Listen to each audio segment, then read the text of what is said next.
Gene recalls Sun's father asking why he wants to marry his daughter. Gene says that although he comes from a poor family, he has ambition. Mr. Paik is willing to approve the marriage if only Gene will work for him.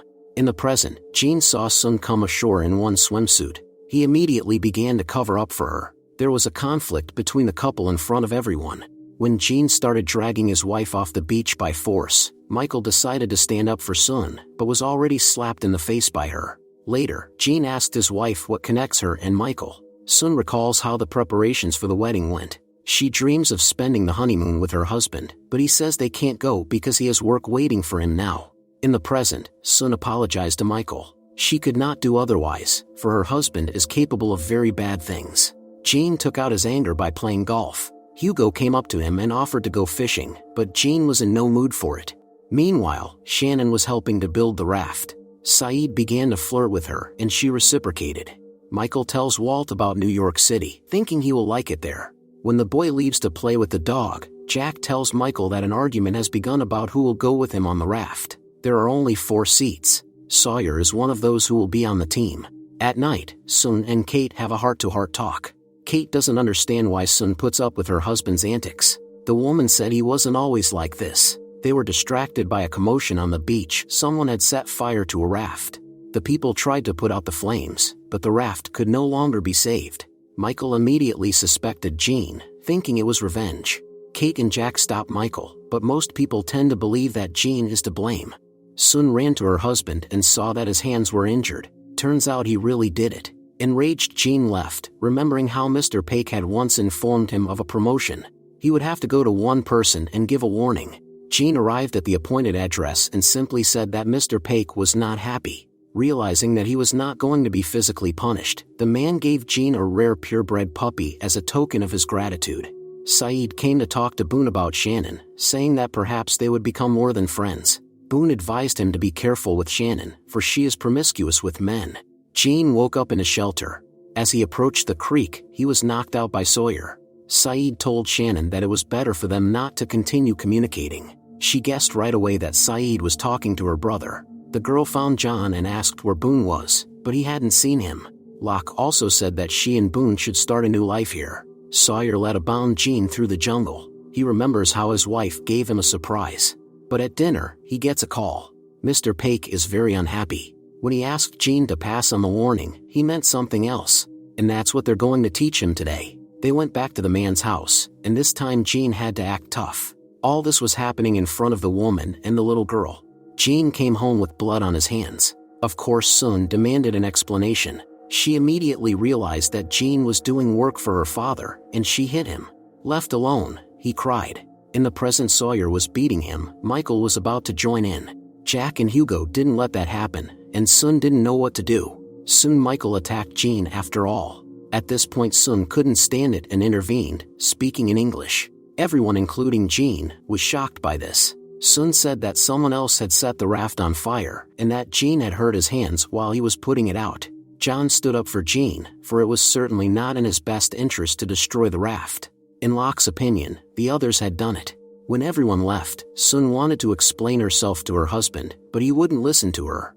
Michael continued to lament what had happened. Everything burned to the ground. But he wasn't going to give up and planned to start over. Sun saw Gene about to move to the beach. He did not speak to his wife, for he could not forgive her for lying to him. In English, Sun said she wanted to leave him and run away, but changed her mind at the last minute. When Sun asked to give their relationship a second chance, Gene recalled visiting the fishing village to see his father, whom everyone thought was dead. The son apologized for being ashamed of him all these years, and they embraced. Gene talked about his complicated relationship with his wife and her father. But now he can't drop everything. He needs to get Mr. Paik's watch from Sydney to Los Angeles. But it will be the last thing he does for him. In the present, Gene told his wife that it was too late to correct mistakes and left. Meanwhile, Shannon, full of determination, walked over to Saeed and kissed him, then said she wanted to start a new life. John decided to keep Walt company and suddenly asked him why he had burned the raft. Locke promised not to tell anyone about it, and then the boy confessed that he liked it here. John was of the same opinion. Gene volunteered to help Michael build the raft. Saeed and Shannon spent time together, and Sun was now able to walk around in her swimsuit and enjoy the ocean. For days on end, the passengers continue to build a new raft, on duty near it around the clock. In order for some ship to find them, they need a radio transmitter. Jack wants to ask the Frenchwoman for help, but Saeed thinks it's a bad idea. Looking at the papers stolen from Russo with sets of numbers written on them, Hugo recalls watching television. He lives with his mother, who rebukes him for not wanting to meet women. As he watched the show announcing the results of the lottery, Hugo realized that his combination was the winning one. He fainted with shock. In the present, Hugo woke Saeed up in the night and asked what the numbers on the Frenchwoman's cards meant. It seemed strange to Saeed that Hugo was interested in this. As he left, he recalled giving interviews with journalists along with his family. Everyone was wondering how he managed to guess the numbers, because it was a huge amount of money. Hugo confessed that he wants to help his loved ones the most. Suddenly his grandfather became ill. He grabbed his heart and fell. Charlie suspected that Hugo was hiding something. The latter said he wanted to walk through the jungle and be alone, and he took a large supply of water. Meanwhile, John asked Claire for help. Saeed told Jack that the island maps were missing from his tent. The guys guessed that Hugo had taken them and gone somewhere unannounced. Saeed and the others organize a rescue team. Heading along the beach, Hugo recalls driving his mother in an expensive car shortly after his grandfather's funeral. Ever since he won the lottery, their family has been haunted by a series of misfortunes. Hugo decided to surprise his mother and bought a huge mansion. However, the woman broke her leg getting out of the car, and there was a fire in the house. Suddenly the police arrived and out of the blue arrested Hugo. Finally, Hugo found the very cable that led to the trap, and began to recall how he had become even richer as his stock had risen enormously in value. Among other things, the police had paid him a huge compensation for his unlawful arrest. Hugo still believes that winning combination was cursed. The accountant laughs at his statement as suddenly a man flies by outside the window, falling from the roof. Michael continues to build the raft. Sawyer is annoyed by the loud noises. Sun tells Kate that the husband will never speak to her again. Kate thinks he needs time. Hugo found the suspended carcass of a boar. He stepped into the trap, but Saeed and the others appeared and told him not to move. But Hugo did not listen to them and managed to dodge the trap. The guys question what he is doing here. Hugo suggests that they all look for Russo together, and they do agree. Hugo recalls trying to see a certain Lenny at the hospital. The receptionist refused him, but then a doctor he knew approached Hugo and escorted him to the patient.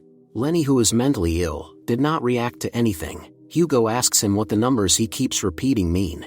When Lenny hears that Hugo has played the numbers in the lottery, he becomes hysterical. According to Lenny, Hugo opened Pandora's box. The orderlies subdued the patient, but he managed to shout at Hugo to go to Australia. The guys came to a cliff, from which a flimsy bridge stretched to the opposite side. Despite his friend's warnings, Hugo volunteered to cross the bridge first. Fortunately, he crossed it successfully. Charlie went next. He had barely crossed to the other side when the bridge collapsed. Jack and Saeed intended to find a way around. Hugo recalls arriving at Sam Toomey's house. His wife answered the door and told that Sam had passed away 4 years ago. The thing is, Sam used to be a friend of Lenny's. They served together at the communications station. 16 years ago they had caught a signal and heard a voice repeating those numbers over and over again. One day Sam too bet those numbers in a little lottery and won money. From then on, bad things started happening to the people around him. Soon after, he lost his mind and then took his own life to stop it. The woman thinks it's just a coincidence. In fact, there is no curse. Claire watches John at work. She was very grateful that Locke had kept her company. Alas, the girl was never able to recover her memories. Meanwhile, there was an explosion near Jack and Saeed. They went down to Russo's former habitat, but she foresaw this, packed up and left, booby-trapping the camp. Charlie keeps asking Hugo what his real agenda is, but he didn't have time to answer, because shots rang out nearby. The guys ran away, but Russo caught up with Hugo and pointed a gun at him. He pulled out a sheet of paper with numbers on it and asked what it meant. Russo lowered her weapon and told that their ship had caught a signal broadcasting the numbers. They changed course and ended up shipwrecked on an island where they found a radio tower. While the scientists waited to be rescued, they tried to unravel the meaning of the numbers, but in vain. One way or another, people get to the island because of these numbers. Russo agreed that they were cursed. Hugo was happy that at least someone understood him and hugged Russo. Saeed found a scrap of Nadia's picture in the bushes. Suddenly a frightened Charlie ran out to them, and then a calm Hugo came along and handed them the battery for the radio transmitter. By nightfall, the guys were back at camp. Claire admitted to John that today was her birthday. She was surprised when she realized that all this time Locke had been making a cradle for her unborn baby. At the campfire, Hugo told Charlie that he thought the plane crash was his fault. He also confessed that he had a bill at home for $156 million. Charlie, of course, did not believe him. In the last shots, we see the same numbers scratched on the manhole cover. Please subscribe to the channel.